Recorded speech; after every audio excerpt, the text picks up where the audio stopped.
For the Life of the World is a production of the Yale Center for Faith and Culture. Visit us online at faith.yale.edu. The whole of human existence is like some sweet parable told in the most improbable place and circumstances. God values our humanity. For example, with the Tower of Babel, he scatters people, he separates their languages, but he doesn't change people. When God remakes the world after Noah, after the flood, he does not change human beings. He gives them exactly the same blessings and instructions that he did originally, which is simply another statement of his very deeply tested loyalty to us as we are.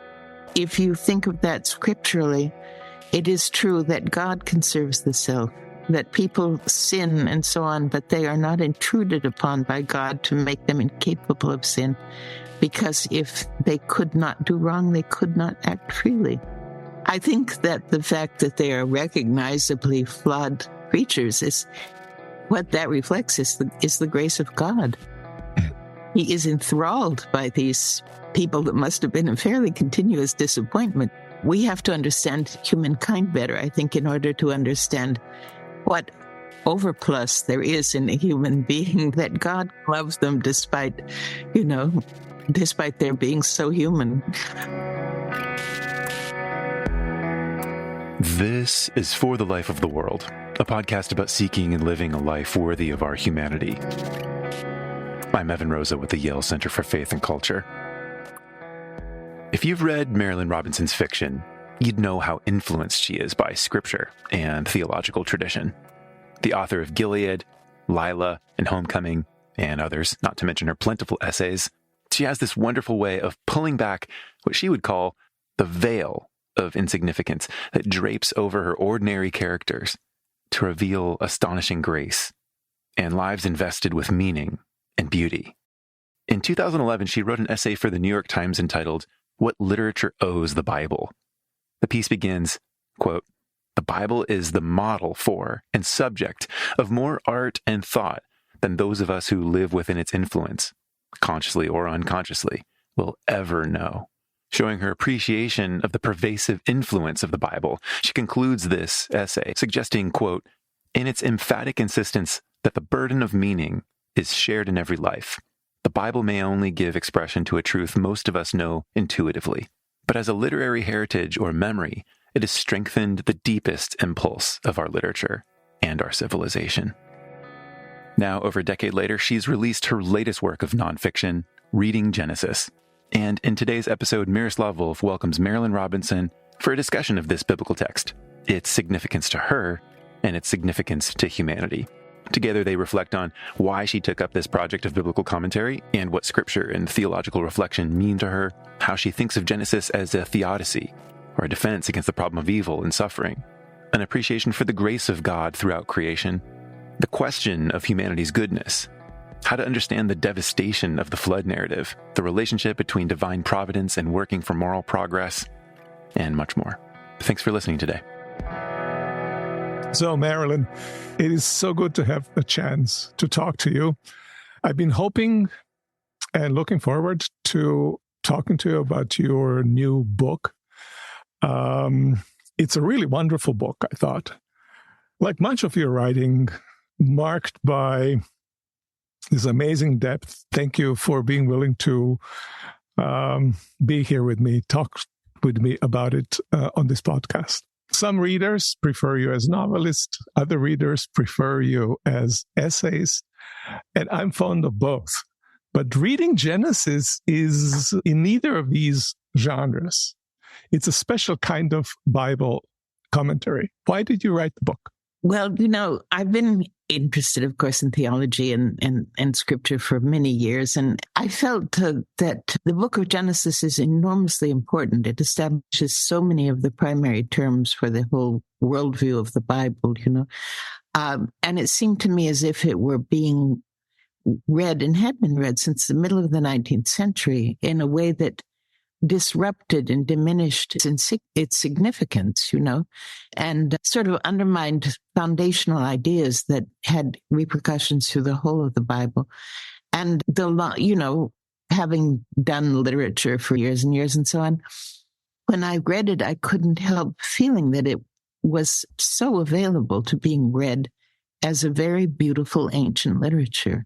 When I've taught it, I've said to my students, treat this as respectfully as you would Homer, which is simply a bizarre thing to have to say, but it's been put in a special category as if it were less weighty, than other ancient literature, when in fact I think it's absolutely singular in the degree to which it is, a philosophic literature, an aesthetic triumph of many things, worthy of its subject, of course. But it's that part of it, that piece of it that you're just now describing, it being a literature, it being philosophical.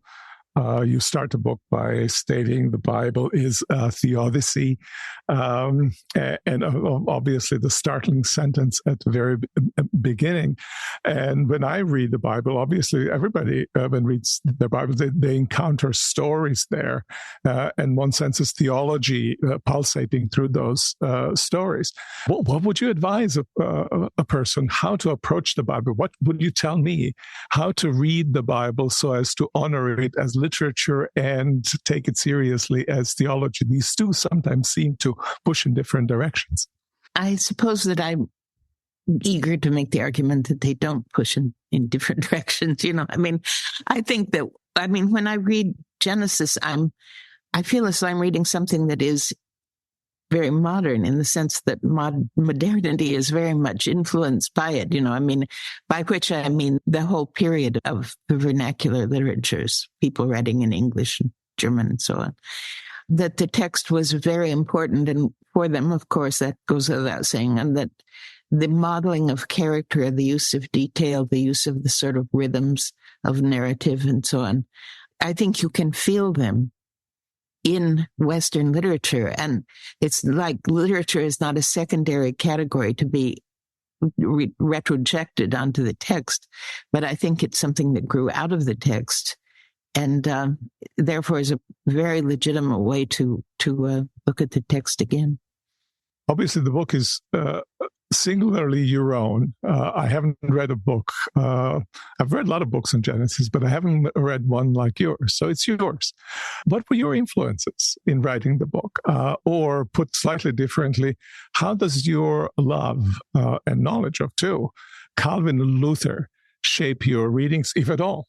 Well, I think that they, of course, do shape my reading. That's interesting to know. If you are heavily impressed by this tradition of theology, and I would say the Reformation theologies influenced me very deeply, there's a certain point at which you think in terms that they very largely construct, orchestrate, And I'm sure this is true for Catholicism, for all the major thought systems, And I think all of them are brilliant enough to reward the kind of understanding that would come from spending a life with them, I like Calvin's very close attention to the text, to the point where he really retranslates from Latin into Latin a great part of, the Bible, I think that, without question, his close attention to the text is a great influence on me. I don't think there's another discipline that is more essential to reading it than simply saying, this is a text for which I have a very great respect, and what does that imply in terms of my treatment of it? At one point, you are, I don't know whether complaining is the right word, but something to that effect, how various practices, including the practices of how we read Scripture in the church, have focused our attention or taught us to pay attention to individual bits and pieces of the text rather than to look on the text as a whole. Can you talk about a payoff in Genesis from looking at that text as a whole, the book as a whole? Well, I think that there are all kinds of things like the equilibrium that is reached by saying, thus Joseph enslaved the Egyptians, Mm-hmm. There's a way in, which people who know the Bible well have just not seen.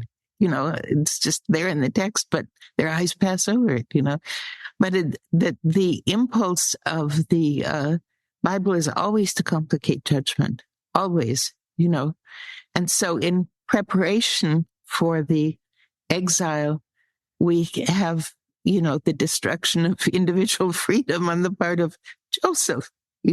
What a surprise. What an amazing assertion of intellectual honesty, to be able to say harm is not only on the other side, And I think that, I think there's a very strong gesture toward equilibrium in the likeness of the histories of Hagar and Abraham, which are set pieces, one after the other, for us to certainly make the comparison. If we read, 30 verses rather than 2, it's, what do they call it? That kind of science where everything is in images. It's fractal. That's a beautiful aesthetic order. Talking about these figures, Abraham and Hagar, or Joseph, and the instance in particular that you mentioned about Joseph. Elsewhere in the text, you also mentioned how unsparing Genesis is about kind of foundational characters in Israel's story, characters by which God is called, God of Abraham, Isaac, and Jacob. And you see that in Joseph enslaving the entire Egypt, right? And doing something that clearly is against the law of Moses. And so this idea of writing a history that is sacred to you, but writing it in such a way that you don't embellish the characters in that history, but leave them to be prickly and ugly as they sometimes are. What do you think makes that kind of writing possible? Well, it's just an amazing feat of honesty that has to be said. The things that, we take it to be true. I think it's fair to assume that this is a very carefully curated text, which means that anyone in a position to sort of scratch something out, could have made the choice of making these people more heroic in a sort of Homeric sense or something, I think that the fact that they are recognizably flawed creatures is what that reflects is the grace of God. He is enthralled by these people that must have been a fairly continuous disappointment, We have to understand humankind better, I think, in order to understand what overplus there is in a human being, that God loves them despite their being so human. Yeah, in some ways though they are assessed, they're not lost in that description, and our love isn't lessened for them.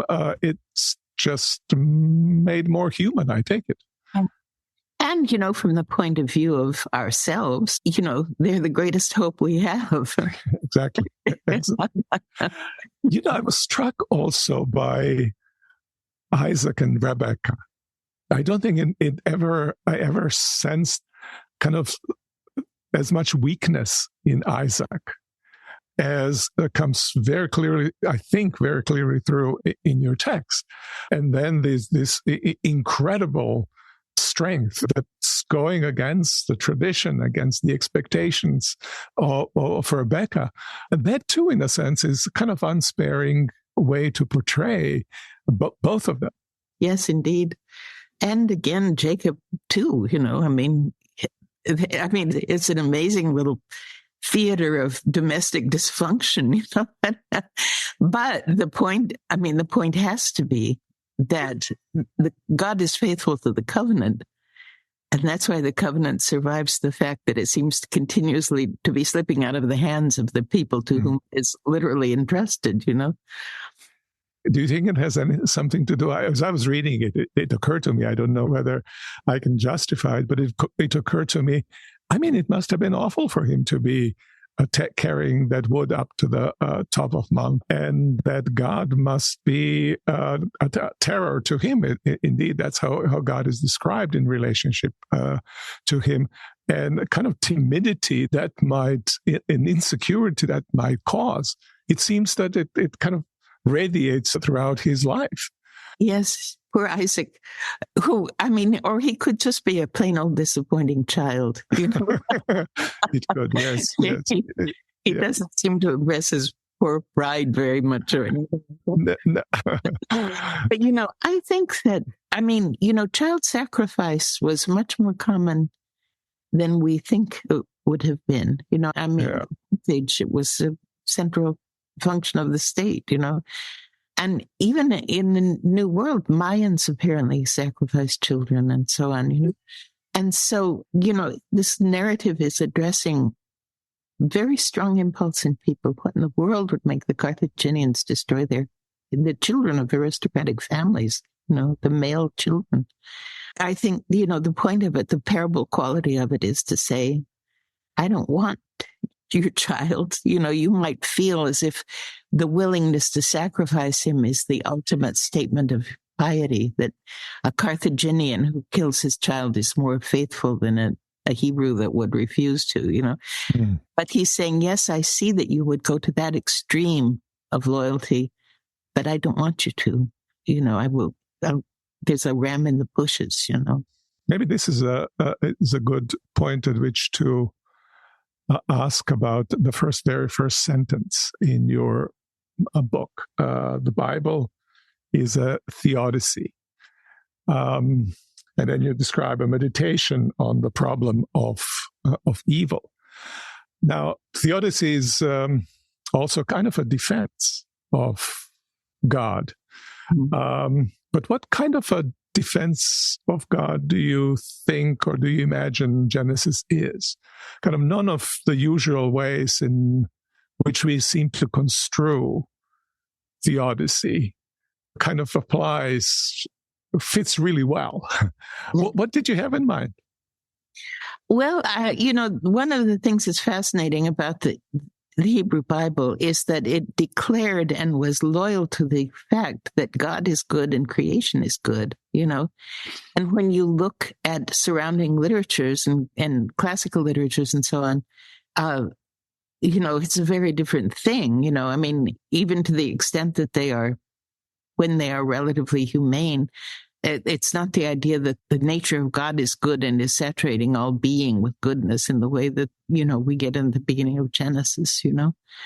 They create this beautiful assertion, the first creation narrative, and then the problem of fidelity to that vision, it comes up again and again, you know. If human beings are good, why do they act so badly? You know, I mean, and, you know, if creation is so good, why do we toil?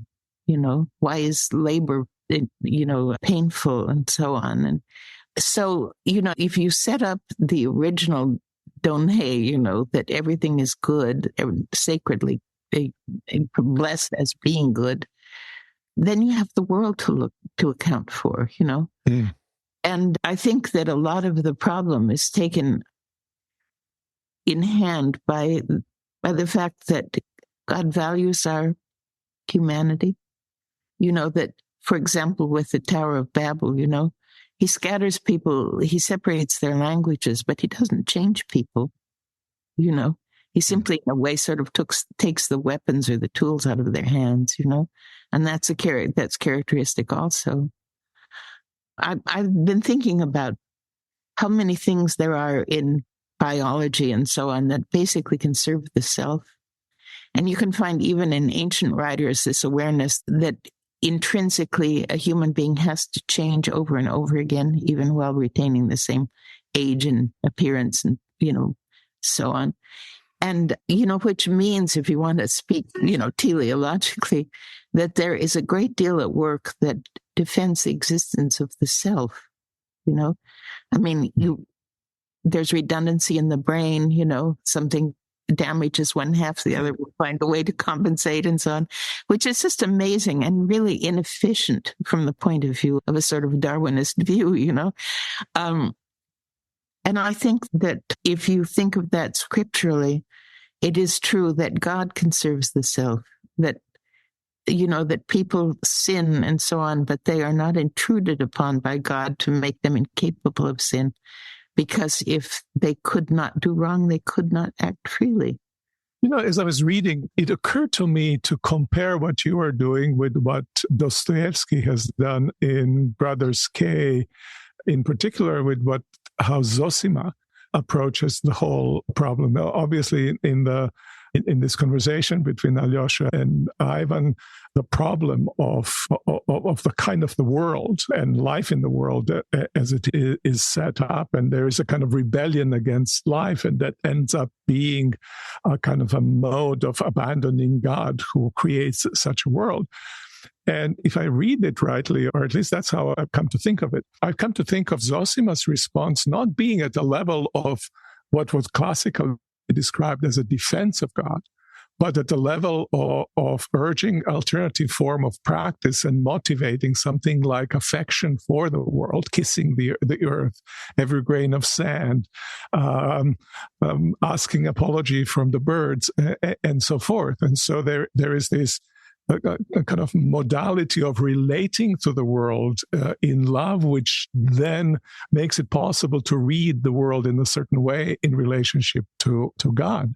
And as I was reading your book, it struck me that maybe that's also a strategy that God might have, or that God encourages us to have, because God stands by creation in circumstances that one would not necessarily expect that God would, and you make a great deal out of precisely that point. Yes, I do. I think that, that our failures can be looked at through the other lens as being God's grace. The patience, which might not last forever. Sometimes I worry if we're coming to the end of the narrative, But it's, I don't know. The thing that is so beautiful is that to set the problem, of this absolute goodness, and then set all other reality against it, but not in a way that judges it, but a way that dignifies it in a way that I think is without comparison in literature, except for maybe Dostoevsky. So you write in the book repeatedly about the humanism in Genesis. And that doesn't make invalid any of the comments about unsparing characterization of the patriarchs and matriarchs. But also Genesis describes human beings more generally in a way that is shockingly, I think, unsparing. Humanity sinks so deep into evil that they become near incarnations of evil. And in Genesis 6, it is not just that human wickedness was great or that the earth was full of violence. There's this line that I was struck when I read it, and it says that every inclination of the thoughts of their hearts was only evil and continually. There's three universals. And I think what total depravity means, either in Calvin and in Luther, and certainly not nearly as bad at all, right? Because extensive rather than intensive account of total depravity, it's worse than what somebody like Richard Dawkins commenting on the flood makes it to be. It's worse even. I spent last month and a half reading Schopenhauer. I'm writing something that he is arch pessimist of the pessimist. He doesn't have such a bleak view of humanity, and yet you're right about the humanism of the Bible. How do these two things fit together? I treat the story of the flood as kind of a special case because I take it to be Babylonian. That a borrowing like the story of Joseph and Potiphar's wife and so on, that it's offered, in the philosophic conversation of the region, it is offered as a problem or as a a given, that the gods destroy the world in intervals. They destroy the human world, And for the Babylonians, that could very well be flooding, although it would not have been for Israel. They didn't have that problem. But they lifted the story because it's a philosophic statement that, yes, indeed, it can happen that cities and populations are treated as if they were of no worth. They're completely destroyed, Why would that happen? Why do the gods do that, which is, a very live question for lots of early populations, no doubt. The story of Noah, who's so vastly more invested in by the story than any of, what Gilgamesh, I guess it would be. But the fact of the story being there grants that these huge desolations occur. And it says that it's because people are evil in their hearts, etc., But there's a very lovely turn in the story where God repents of what he's done because they're only evil in their hearts, So you can see it's like a parent going from disappointed and severe to forgiving, because the very quality that condemns the child turned in another light is the quality that it exculpates the child, And of course, this is the model for figures of fatherhood all the way through the Bible, right up to the prodigal son, the father sees through the apparent or the real transgression to this sort of child that can't help transgressing, And so, and I think it's very important that the first laws enter into the conversation at that point. I think that there's a kind of a strange lawlessness of Genesis. There are just a couple of things are outright forbidden, And I think that Exodus is a conscious modification of the world that compensates for the problems of the world that are dealt with in Genesis in some small degree, compensates for them or gives a basis for stepping beyond them. The importance of law being, of course, that it does not intrude on the human being. When God remakes the world after Noah, after the flood, he does not change human beings. He gives them exactly the same blessings and instructions that he did originally, which is simply another statement of his very deeply tested loyalty to us as we are. If I'm hearing you rightly, it might be something like humanism is not simply a belief or need not be taken to or ought not be taken to as a belief in a kind of a goodness of human beings and extolling the goodness of human beings, but finding a humane way to deal with the inhumanity of human beings. Yes. So that they can blossom into life that's truly worthy of us as human beings. Do you read this? I've been tempted to read these two texts, I think you mentioned at the very beginning of your last comment, and in Genesis 6 and then in Genesis 8, which the first one says, because the thoughts of human beings are evil, therefore God decided to destroy humanity. After the flood, waters recede, and Noah makes a sacrifice, and God smells the sacrifice that Noah has made. And then, without talking to anyone, making any promises, God thinks. We have a kind of soliloquy of God after that event. God says to himself, because human beings are evil, I will never destroy them. Yes. And that, both are because. Some people use it in Genesis 9, interpret it as even though they are evil, I will not. But it might be interesting to think of it as a because. Yes, I think that's true. So that actually kind of punitive approach to being, to humans is inhumane because it doesn't register that human beings are often incapable of doing what they themselves want to do and sink too deep to be regulated by moral codes. You're in, you're out on the basis of moral performance. Mm-hmm. But the grace is a condition of possibility of human life, and that ends up being a highlight and universally applied upon all human beings. Yes, that unbelievably beautiful scene of Joseph and his brothers, mm-hmm. where he says, "You meant this for evil, but God meant it for good." The fact that we cannot understand the meaning or the value of an event, except very approximately, because it can be converted in, God's intention, God's sympathies, and all the rest of it.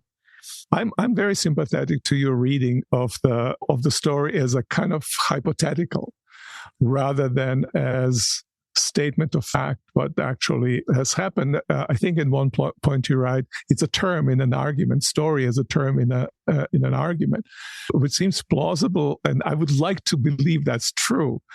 I talked to Ellen Davis. Maybe you know Ellen Davis from Duke, who is Hebrew Bible scholar, and I was all excited about your reading, and she asked me the question which kind of bothered me the entire time, and that is, she says, but how it is that ancients, we have no indication that rabbis or anybody else in the ancient world all the way until maybe recently has read it in that way, and so she takes it to be intended as being read realistically. What would you say to that? One of the things that's really interesting about Genesis is that it picks up detail from other cultures, mm-hmm. like the story of Joseph and all the rest of it. You can find what they're alluding to. They're very unembarrassed about it, which implies to me that these stories floated around through that region of the world, and that anyone would know, yes, that is the story that comes from Egypt, or yes, that is the story for which Babylon is famous, And, literary people do this all the time, where an interesting question is sort of rooted in certain terms, and then they take it and they can re-examine the terms and so on. Mm-hmm. I think that these little pockets of very different theologies being so close to each other, the Canaanites and the Hebrews and so on, it's very likely indeed that they took from each other in that way, conceptual language for their purposes, There's no evidence there was ever any important flood in the region of Israel and so on. And so I think that, what I want to do in a way is treat the ancients who created the Hebrew Bible respectfully, in the sense that, yes, they could think philosophically. Yes, they could take an idea in common discourse and, revolutionize the interpretation of it, so on.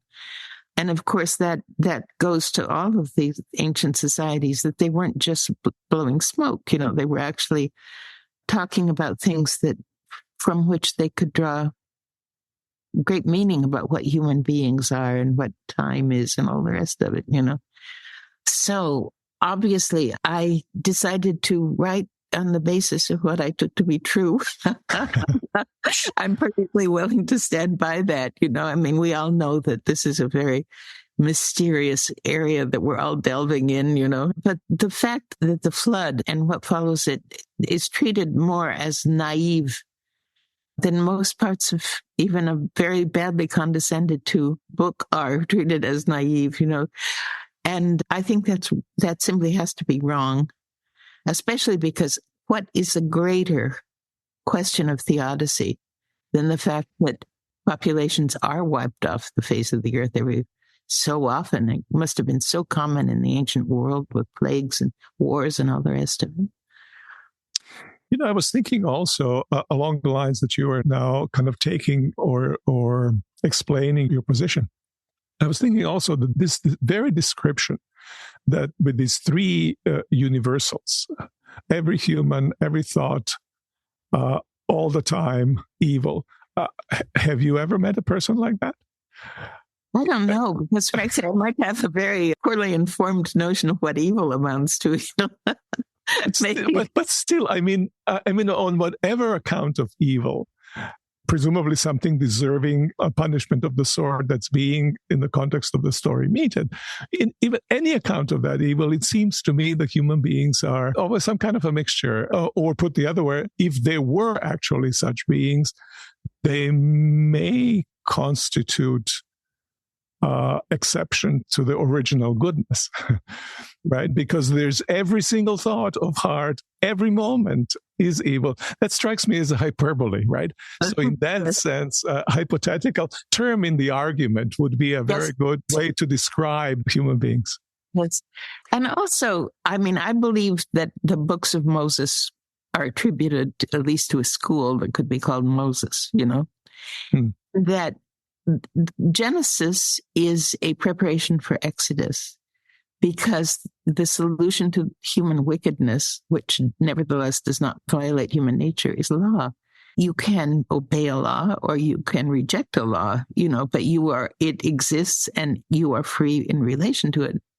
This is always true, I mean, there might be external authorities that try to enforce them or so on, but there's very little suggestion of that in Exodus. It's basically, because it's religiously based for them, it can be an ethical system, based on a sort of shared assumption of justice. And, I mean, these laws like, letting widows gather ungathered grapes and all the rest of it, you don't find that anywhere else, And it's sort of cherishing of the individual widow, which goes right through the whole, both testaments. Like the figure of Lamech, who takes, it's so beautiful, he takes this statement of grace on the part of God and turns it into, homicidal, role in life. We don't know. It's like, it's imagining itself into a dark early time, which kind of resembles Joshua and Judges, when there was no law except for, respect to blood and not killing each other, ideally, and so on.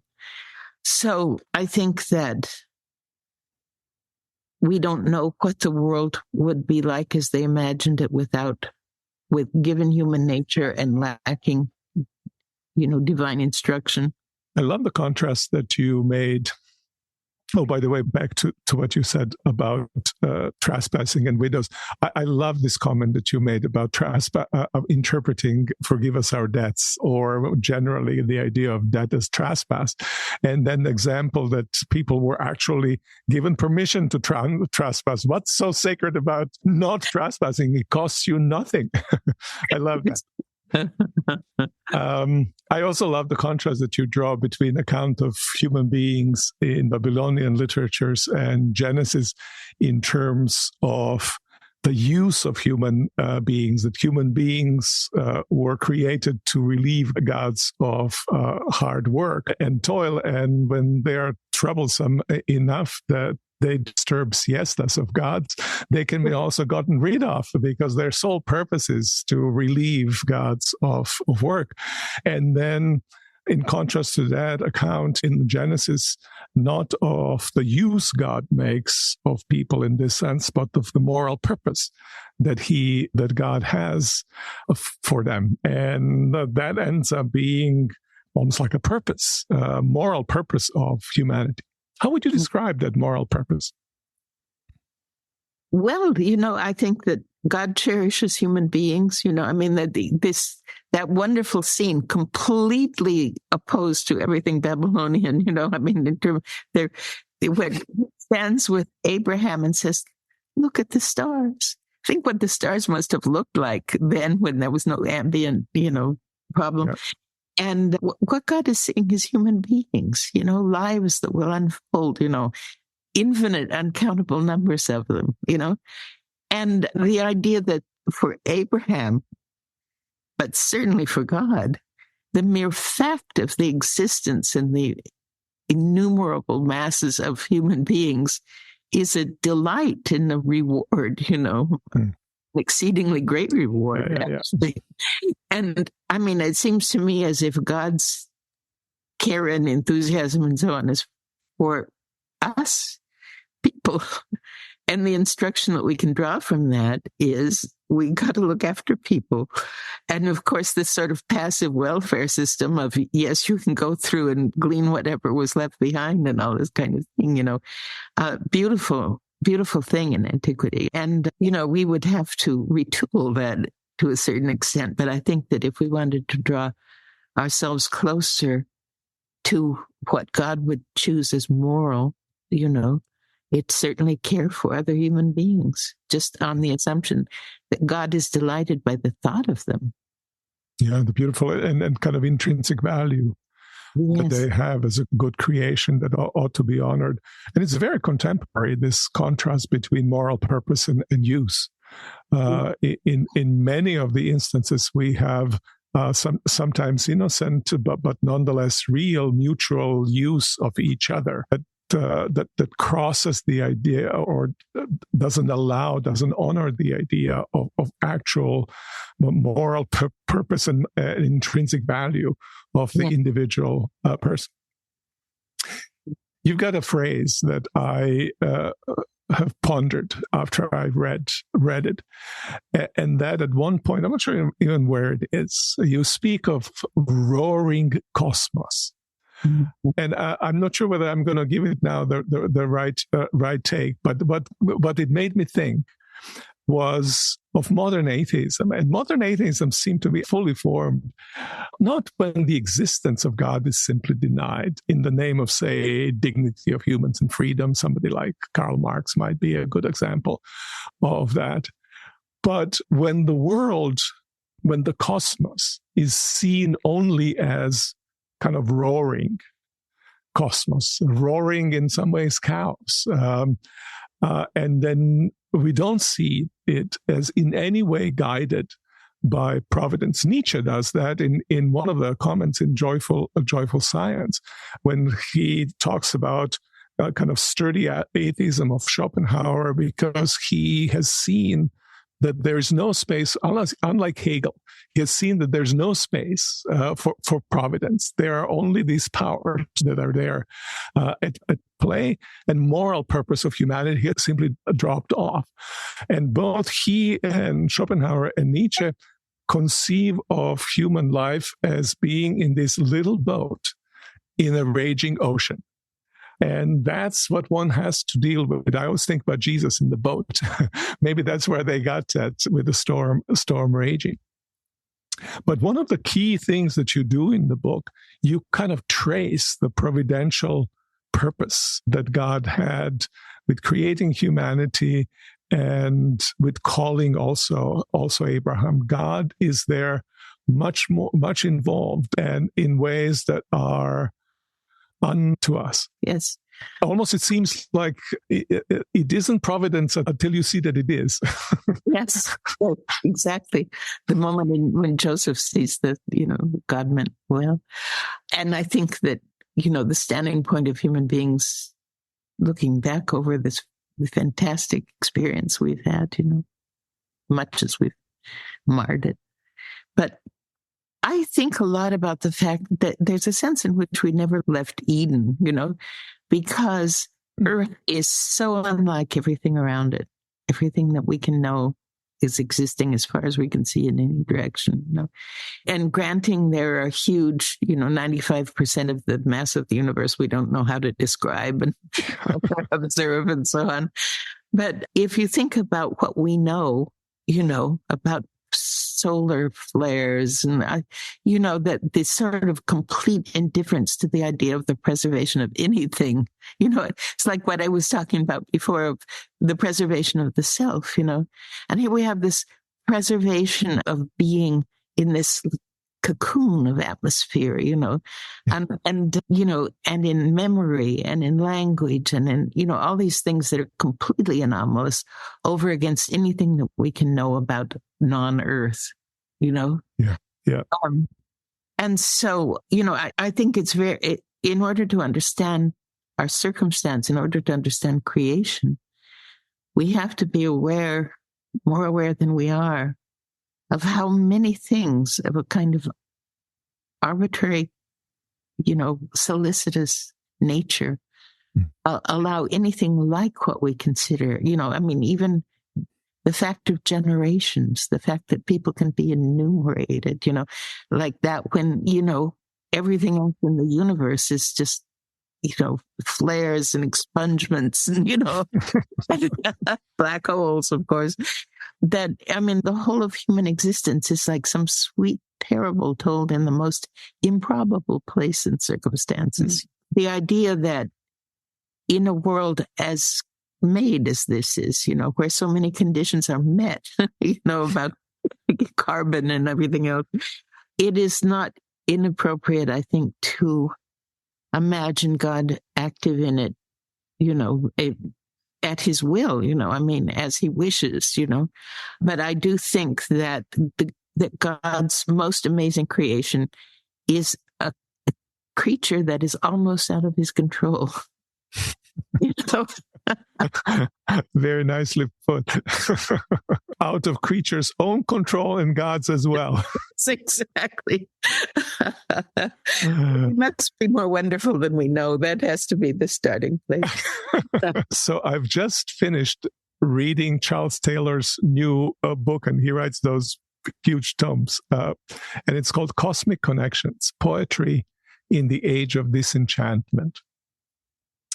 And the book, maybe somewhat surprisingly, ends with a long chapter in which he traces a kind of non-linearly construed moral progress of humanity and places it at the very beginning under the banner of a claim which Martin Luther King made popular. The arc of the moral universe is long, but it bends toward justice. Do you see something like that in Genesis? Or what do you think is the relationship between providence and moral progress? Do you think that if one affirms providence, one needs to be invested in moral progress? Well, in the first place, I wonder a little bit about moral progress. I don't think we could ever have come up with Deuteronomy. I think those widows would be on their own, frankly. I've seen these arguments like from Steven Pinker, that seem to me use statistics oddly and so on. And I have never, comparing vast populations with minute populations, and then what percentage of them would be lost in a war? Well, you lose one here, it's equivalent statistically to losing 20 million there, but this makes no sense at all, obviously.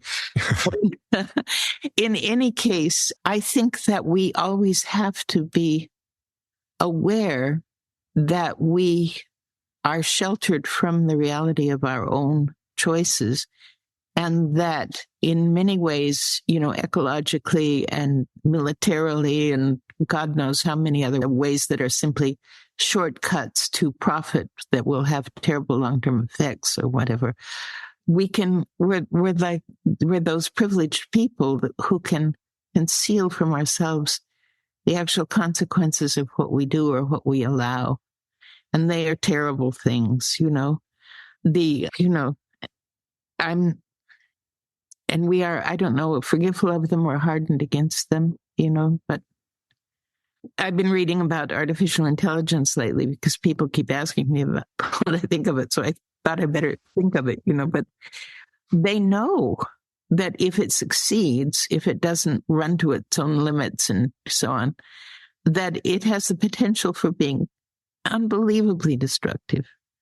And the gist of the argument seems to be, well, let's do it anyway, because it'll make it much easier to get a quick hamburger, if, bad choices that we can be aware of and ignore,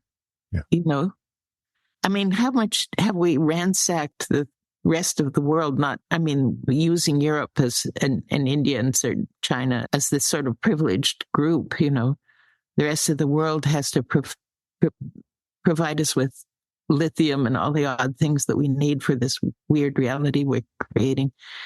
And, you know, if you assume that God is as invested in the well-being of somebody in Africa as he is in somebody in Chicago, then we have to say that we're still terribly violent people.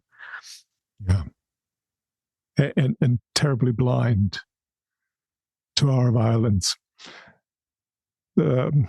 Speaking of Schopenhauer, I've read him, so I know few things come to mind from what he has said. And generally, I tend to very much disagree with his position. But he has a critique, a very simple critique of slavery.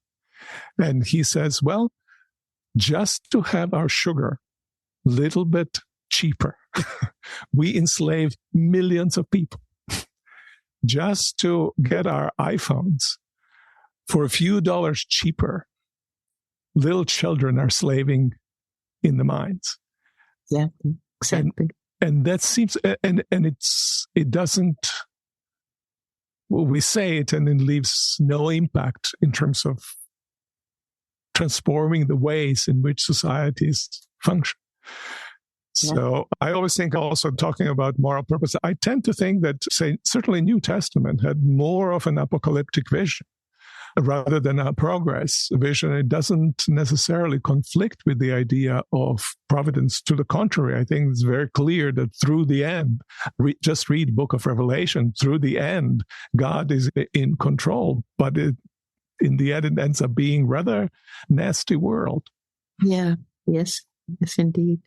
But, you know, we have to think about things at different scales, I think, you know, like, you know, these encounters that Jesus had with people, you know, the rich young man who said, how can I be saved, basically? And Jesus says, yeah, Moses and the prophets, you know the commandments, you know. But he liked that young man, and you can visualize that young man, all earnest and, you know, and there are these sort of, you know, the possibility of just human encounter, you know, healing, breaking bread, all the things that are reiterated so often.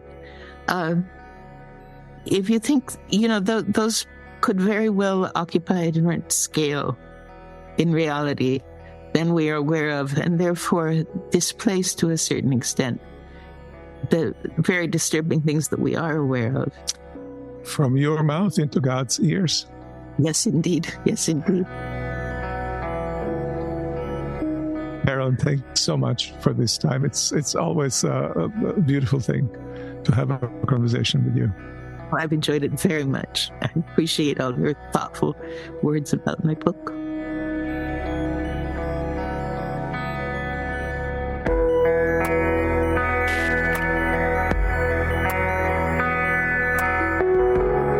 For the Life of the World is a production of the Yale Center for Faith and Culture at Yale Divinity School.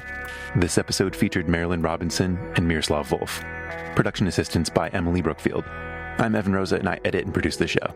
For more information, visit us online at faith.yale.edu, where you can find past episodes, articles, books, and other educational resources that help people envision and pursue lives worthy of our humanity.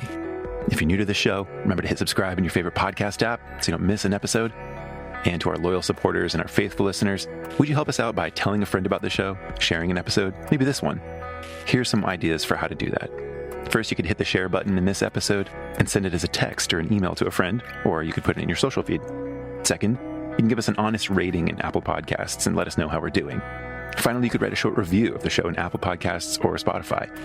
Reviews are cool because it'll help like-minded people get an idea for what we're all about, but in your words, based on what's most meaningful to you.